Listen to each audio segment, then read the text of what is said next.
Muito bem. Então, nosso tema número 1. Não tem como a gente começar a estudar nutrição esportiva, não tem como a gente começar a planejar, pensar em atuar em nutrição esportiva sem que a gente saiba, pô, mas espera lá, o que eu tenho que responder? O que eu tenho que fazer? Como é que eu tenho que trabalhar? Como é que eu tenho que atuar em nutrição esportiva? Pode parecer algo inicialmente meio fora de contexto isso que eu estou falando para vocês, porque hoje a gente está vendo tanta coisa aí, né? Blogueira que já vira nutricionista esportivo, a gente vê gente que mal estudou, está falando de alimentação e esporte, a gente vê ex-atletas tentando falar sobre alimentação, a gente vê aqueles fisiculturistas né, que usam várias substâncias artificiais para se desenvolverem muscularmente, fazendo propaganda de suplemento. A gente vê nutricionistas mesmo, esportivos, ex-alunos meus, posando com pote de suplemento para falar sobre nutrição esportiva. Então, assim, tá uma miscelânea, né, uma misturada toda de um monte de gente querendo trabalhar na coisa, trabalhar na área, mas sem necessariamente saber como é que eu tenho que me posicionar, que postura eu devo assumir. Antes de mais nada, vocês serão profissionais que escolherão essa área para atuar, então vocês vão precisar, de certa forma, ter uma postura, saber como é que vocês devem se comportar, saber como é que vocês devem agir, que tipo de condutas e responsabilidades vocês precisam assumir dentro dessa área.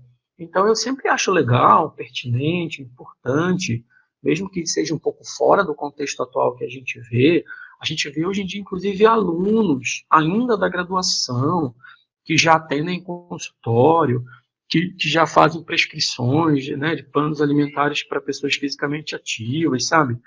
Assim, coisas que é do caráter da pessoa, obviamente, né, mas que a gente, de repente, pode pensar assim, mas será que essa pessoa ela ouviu falar de quais são as suas responsabilidades como profissional?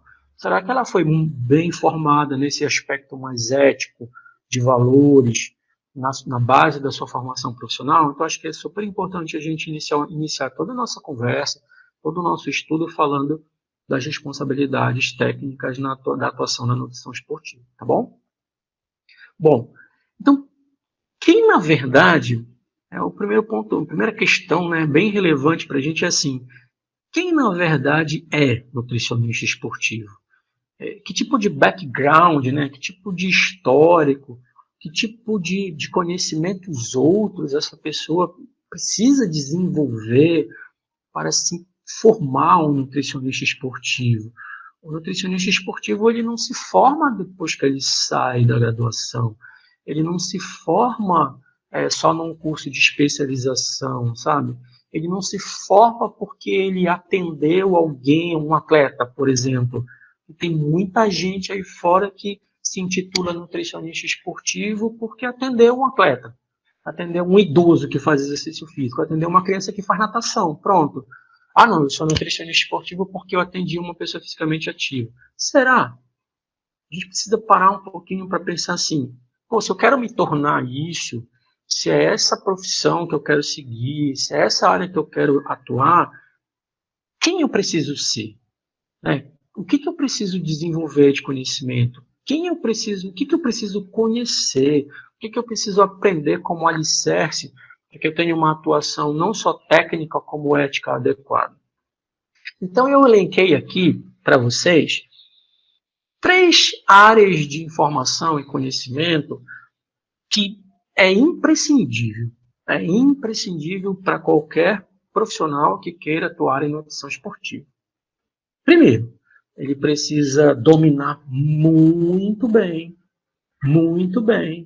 anatomia e fisiologia humana. Porque vejam só, o que é submetido ao esforço?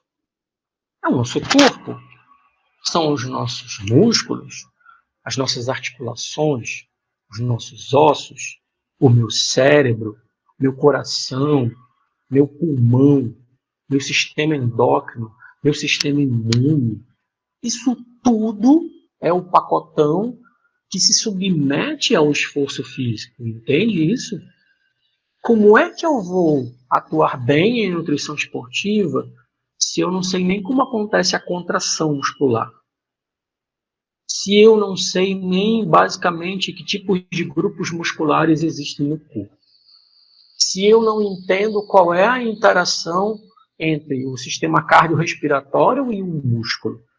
Se eu não faço a mínima ideia de como é que acontece a regulação térmica do corpo durante o exercício físico. Imaginem isso, pensem nisso. Olha como é importante a gente conhecer e ter um conhecimento muito aprofundado da base. E eu não falo só de fisiologia humana e de anatomia humana. Eu vou tocar numa ferida um pouquinho mais aberta e dolorosa para vocês, que provavelmente é a bioquímica. A bioquímica básica. Eu não estou nem falando da bioquímica do exercício. Então, 3 assuntos, 3 áreas de conhecimento muito importantes para vocês, que se vocês perceberem que não conseguem entender tal coisa da nutrição esportiva por causa desses conhecimentos, paralelamente a gente vai precisar começar a equalizar isso aí, correr atrás desse prejuízo, porque senão isso vai afetar quem vocês serão na nutrição esportiva. Tudo bem? Ponto número 2. Uma área de conhecimento relacionada à educação física. Bom, eu entendo muito bem a dinâmica do corpo, quando o corpo se submete ao esforço, eu consigo entender bem a interação entre os sistemas, a resposta orgânica ao esforço, bacana, legal, muito bem. Mas eu não consigo compreender como é que alguém vai desenvolver uma melhoria de suas capacidades físicas se ele é submetido a uma condição de estresse. Entendo? O exercício, ele é um fator estressor. O exercício, ele bagunça com o nosso corpo. O exercício, ele atrapalha todo o funcionamento do nosso corpo. Como é que, então, se submeter a isso, a essa desorganização, faz alguém se tornar melhor condicionado fisicamente? É por isso que é importante compreender que para o indivíduo chegar num patamar, num nível de melhor condicionamento físico, ele precisa passar, ele precisa percorrer etapas de preparação física em que ele vai sendo submetido a ciclos repetitivos de estresse, recuperação, supercompensação. Estresse, recuperação, supercompensação. E isso de uma maneira estruturada, isso de uma maneira sistematizada, isso de uma maneira planejada, organizada, que é todo o processo de preparação física do indivíduo que a gente vê materializado no plano de treino daquela pessoa. Imagina, você vai a um centro de treinamento, né, especializado, bem estruturado, você não chega lá e diz assim, olha, eu quero melhorar no fôlego. Eu não tenho fôlego, eu ando um pouquinho e eu canso. Aí o professor de educação física diz para você, beleza, tudo bem. Vamos lá, você vai começar carregando aquele pneu ali de caminhão, de trator. Vai lá e fica rodando aquele pneu de trator lá, quantas vezes você conseguir. Não é assim. O desenvolvimento de capacidades físicas, ele envolve, como a gente vai ver logo mais, daqui a pouco, toda uma sequência, todo um planejamento, toda uma estruturação de submissão do indivíduo a determinado tipo de esforço, a mudanças, a alternâncias, a sobrecargas, a períodos de repouso. Não é só treinando que se aprimora capacidades físicas, é também descansando, tá bom? Então, compreender não só como o corpo reage ao treinamento, mas como é que o treinamento em si se desenvolve, é outro ponto super importante que vai determinar quem vocês serão na nutrição esportiva. Que tipo de nutricionista esportivo ou esportiva vocês serão, tá bom? E aí, obviamente, que entender treinamento esportivo inevitavelmente vai puxar fisiologia do exercício e bioquímica do exercício, que não são diferentes da fisiologia humana, nem da bioquímica básica que a gente acabou de comentar. são apenas um olhar específico, detalhado, da fisiologia humana e da bioquímica humana no contexto do exercício. Entende? Não são coisas diferentes. São eu olhar a fisiologia, eu olhar a bioquímica, só que numa condição em que o indivíduo é submetido a esforço físico. Fechado? Terceiro ponto, para que eu me torne um nutricionista esportivo competente, vocês já sabem o que são as competências, eu preciso dominar várias áreas da nutrição, né? Várias áreas da nutrição. E aí eu começaria aqui por dietética, nutrição humana, técnica dietética. Vocês poderiam perguntar assim, poxa, mas aí eu vou precisar saber cozinhar mesmo, assim, para poder ser um bom nutricionista esportivo? Eu diria para vocês que sim. Que sim. As habilidades gastronômicas, culinárias, de técnica dietética, elas são fundamentais para você ter repertório para preparar um plano alimentar que seja atrativo, que seja interessante, que seja execuível, que se adeque, que se encaixe na vida daquela pessoa. Imagina você prescrever sempre, todo dia, a mesma coisa e repetindo. Vocês, quando a gente frequenta uma festa e a gente gosta daquela festa, muito do nosso gosto pela festa vem do que a gente ouviu, das músicas que a gente ouviu, das sensações que a gente teve quando ouviu a música. O DJ ele vai mudando a música conforme, né, a dinâmica das pessoas todas. Ele tem um repertório bacana das músicas para deixar a galera sempre animada.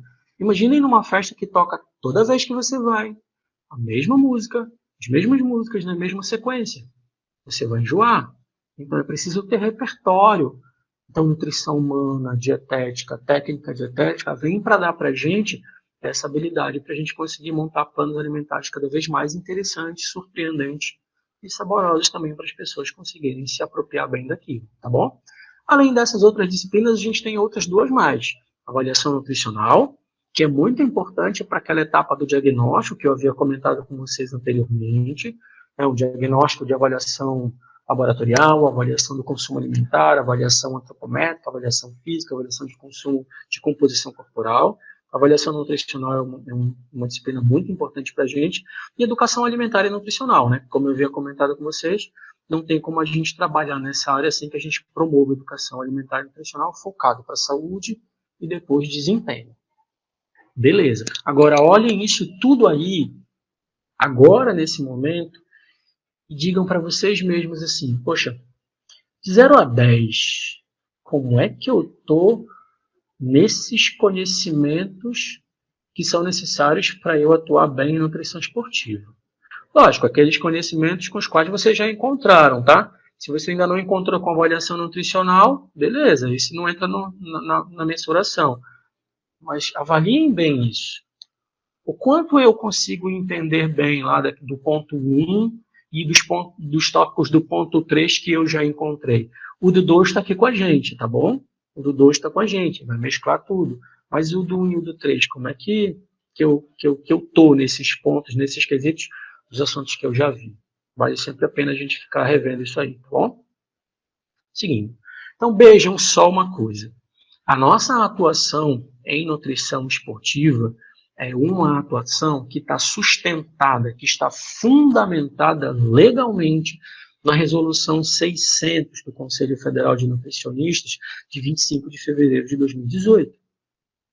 Essa resolução ela foi reeditada, foi aprimorada, melhorada, mas trouxe aqui para vocês os aspectos mais importantes que devem ser lembrados da nossa atuação em nutrição esportiva. A resolução, ela normalmente é dividida assim. O que são atividades obrigatórias e atividades complementares. Atividades obrigatórias, o nome mesmo já diz, olha, você não pode deixar de fazer tal coisa na sua atuação em nutrição esportiva. Atividades complementares. Olha, você também pode fazer isso na sua atuação em nutrição esportiva, deu para entender? Quais são as nossas atribuições obrigatórias, atividades obrigatórias? 1. Avaliar e acompanhar o estado nutricional dos atletas, dos desportistas, que praticam exercício físico. Lembra que eu tinha comentado com vocês anteriormente como é que alguém vai fazer uma intervenção alimentar e nutricional num certo grupo de pessoas se ela nem sabe como é que está a condição atual da pessoa? Deu para entender? Então, não esqueça, diagnóstico, diagnóstico nutricional. Eu não inicio o meu trabalho de intervenção sem antes fazer diagnóstico. Então, na prática, como é que se fazia lá no atendimento nutricional propriamente dito?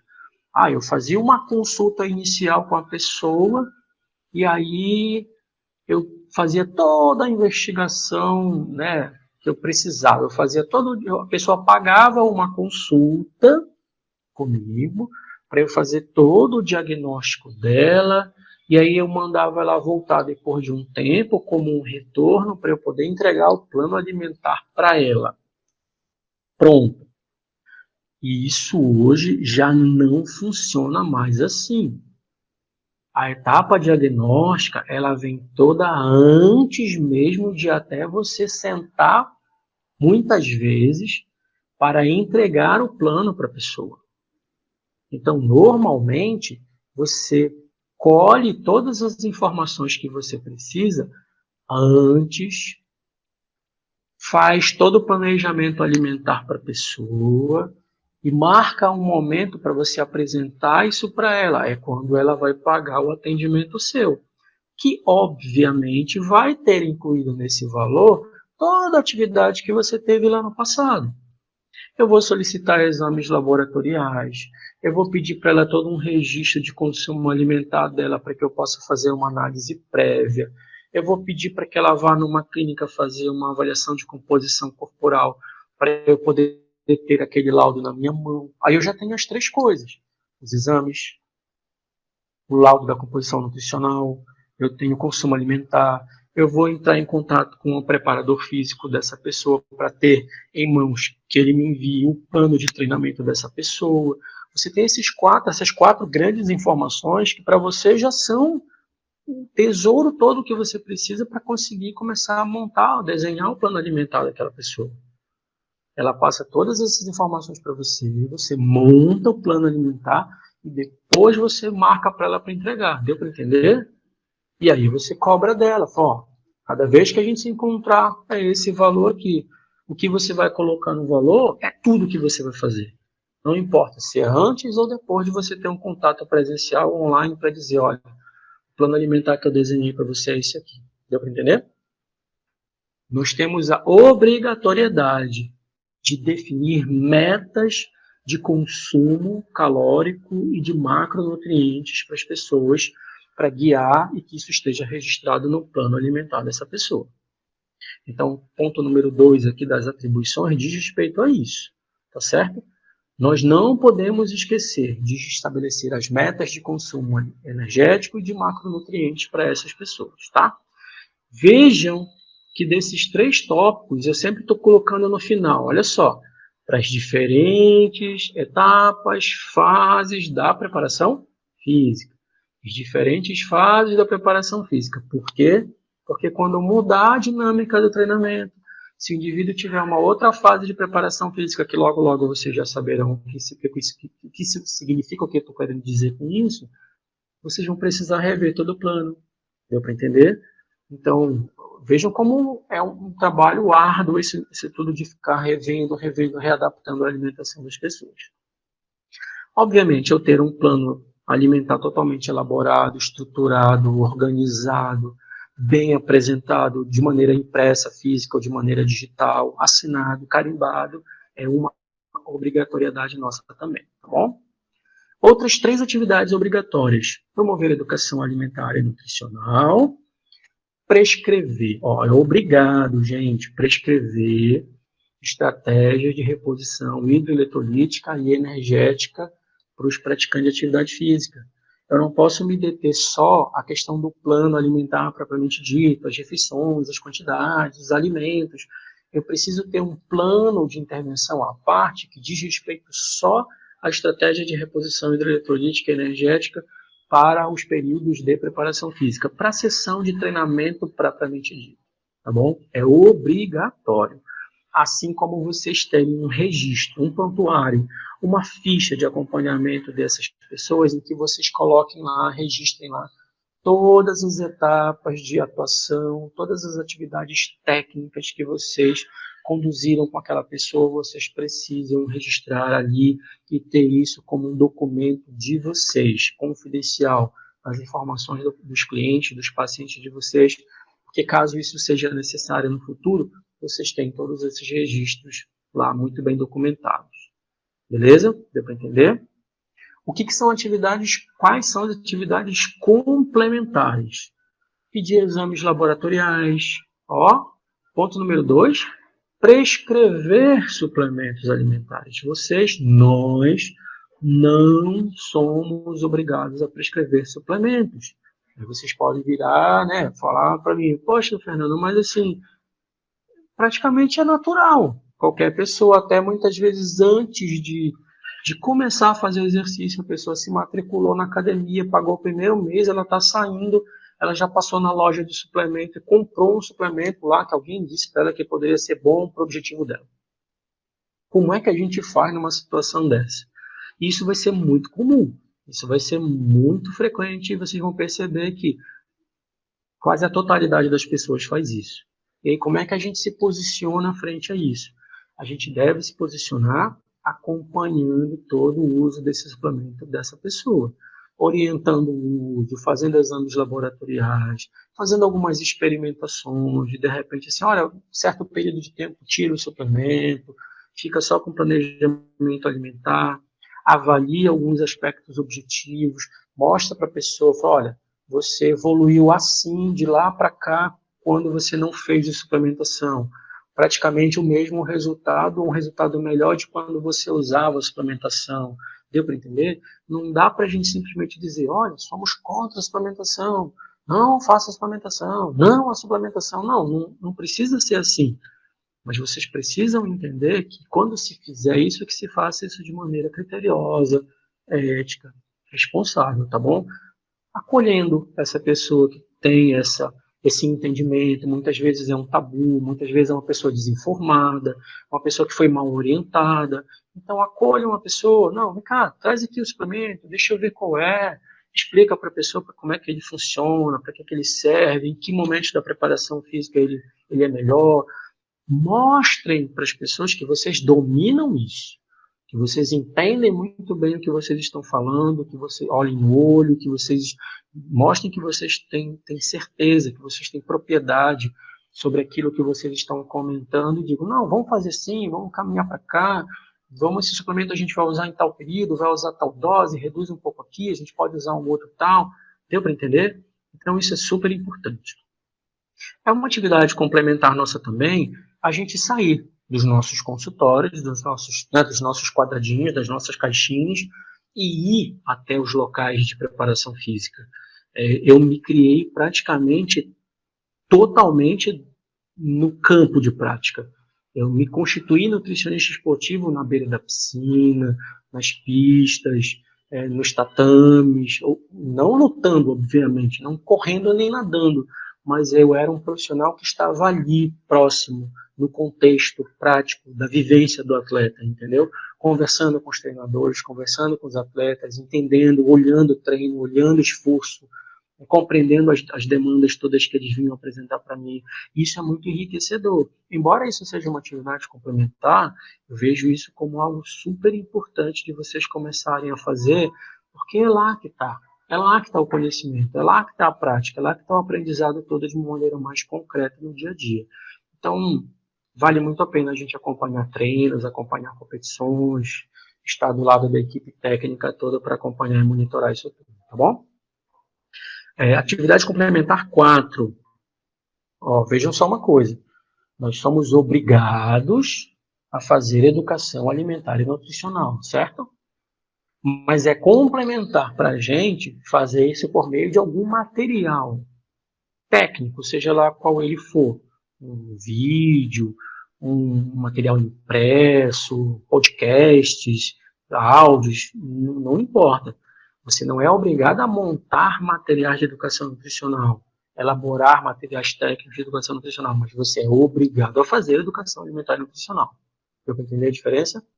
Conduzir pesquisas científicas, né? Como eu tinha comentado com vocês, inclusive lá na questão da apresentação do nosso plano de ensino, é super importante que aquelas pessoas que queiram atuar na nutrição esportiva, elas também colaborem, contribuam cientificamente, produzindo informações sobre algum conhecimento específico da área, acho que vale muito a pena salutar até para a própria pessoa que faz isso, assim como vocês podem ter como atividade complementar, vocês integrarem equipes técnicas interdisciplinares em clubes, em clínicas, em academias.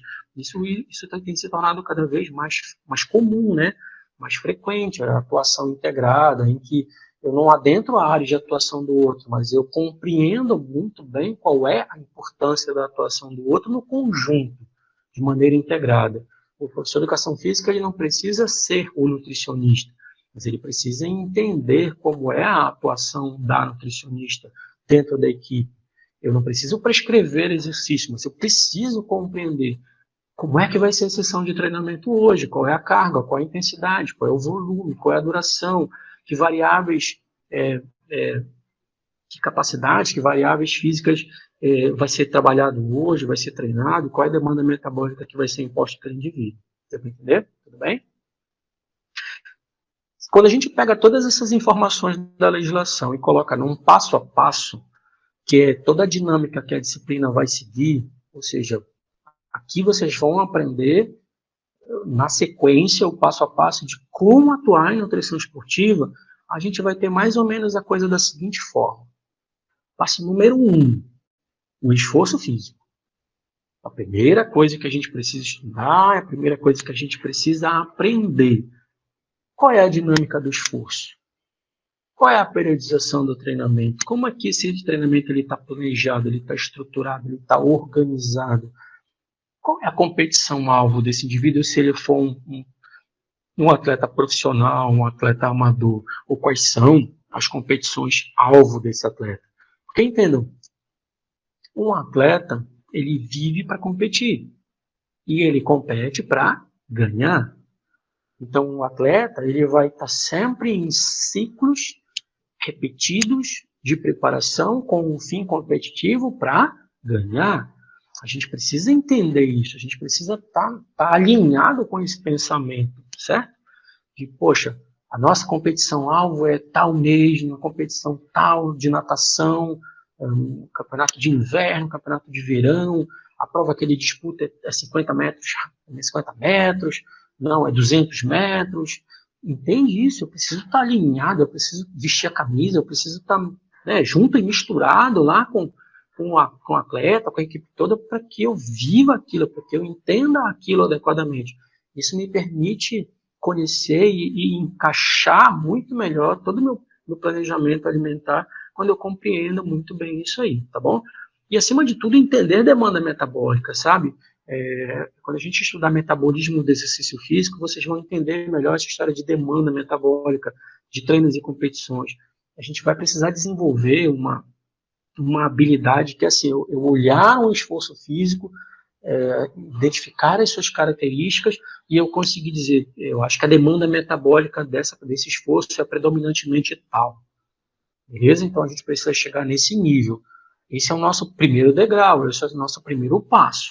O segundo passo, diagnóstico, né? Eu já falei, repeti algumas vezes essa palavra aqui, diagnóstico. Diagnóstico, avaliação nutricional, avaliação do estado nutricional, avaliação, exame laboratorial, avaliação de consumo alimentar. Eu preciso mapear. Essa palavra também é importante de vocês lembrarem.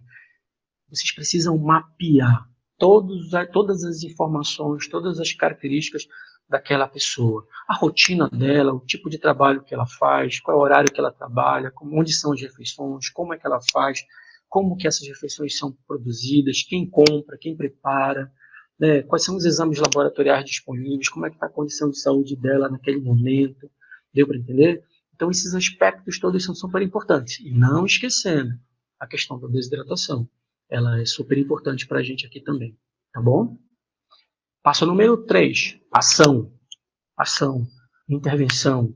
É a hora de a gente aparecer mais predominantemente e colocar, beleza, olha, a gente vai agir assim, nossa estratégia de ação é essa, vamos fazer isso, consumir aquilo, tal hora, naquele momento, tal quantidade, deu para entender? É quando a gente coloca em prática todo o plano de intervenção nutricional, todo o plano alimentar que a gente desenhou, que a gente pensou, depois que a gente entendeu o esforço e que a gente fez o diagnóstico. Fechado assim, entra aí o plano de plano alimentar organizado, periodizado, de acordo com a fase de preparação física da pessoa, a estratégia de reposição hidroeletrolítica e, se necessário, a gente vai colocar também a questão da suplementação alimentar e nutricional, tá? Passo 4, monitoramento. Então, passo 1, o esforço físico, 2, diagnóstico, 3, intervenção, passo 4, monitoramento, é acompanhamento, follow-up, acompanha. Os resultados, eles não vêm de hoje para o mês que vem. Os resultados, para qualquer pessoa, atleta, não atleta, eles não vêm daqui para 2 meses. Normalmente, então, você não precisa, uma coisa que na prática funciona bem, não vendam consultas, sabe? Quando vocês se formarem, não fiquem vendendo consulta, sabe? Ligando para o pessoal, vai consultar esse mês, não vai consultar, não. Vendam o acompanhamento, vendam a assessoria, vendam todo o suporte que vocês podem dar para essas pessoas durante um certo período de tempo, para que vocês tenham tempo adequado para contribuir para a produção dos resultados. Deu para entender? Porque ninguém produz nenhum resultado só numa consulta, ninguém produz nenhum resultado interessante, nenhum tratamento adequado só num mês. Então, vocês precisam, educar as pessoas para que elas consumam o serviço de vocês de uma maneira mais prolongada, para que as coisas sejam trabalhadas no seu tempo certo, para que as coisas possam ir acontecendo aos pouquinhos e os resultados possam ser experimentados. Por que o monitoramento é importante? Porque daqui a um tempo vocês fazem reavaliações, a reavaliação física, repete exames laboratoriais, repete avaliações de capacidades físicas, faz as comparações, faz gráficos, gera relatórios. Então, sabe, a gente precisa desse tempo suficiente para trabalhar adequadamente e produzir um resultado mais esperado por essas pessoas. Deu para entender? Então, no acompanhamento, no monitoramento, a gente vê isso tudo, todos esses aspectos. E, ao mesmo tempo, com base nos resultados que a gente vai recebendo, que a gente vai identificando, a gente vai ajustar caminhos, né? A gente precisa ajustar as trajetórias, de repente moldar melhor tal ponto da intervenção nutricional que pode não ter funcionado tão bem pelos resultados que se apresentaram. Então, vai passando por esse ponto todo, tá bom? E tem um ponto 5, que na verdade é como se fosse assim, tipo, o reinício. Vamos imaginar que vocês foram contratados por um certo período de tempo, 6 meses, para acompanhar uma pessoa, não um atleta de alto rendimento, e aquele ciclo fechou. Vocês, tranquilo, fecham um ciclo, emitam um relatório final de tudo que aconteceu, de todos os resultados que vocês conseguiram, de todas as intervenções que foram feitas, de como ele estava, como ele se encontra agora. Entrega esses relatórios todos e aí, de repente, bate, o telefone de vocês liga de novo e, fulano, vamos trabalhar de novo, a gente está no novo ciclo de trabalho, a gente vai começar tal projeto, vamos fazer tal coisa, a gente precisa da sua ajuda, do seu trabalho. É um reinício.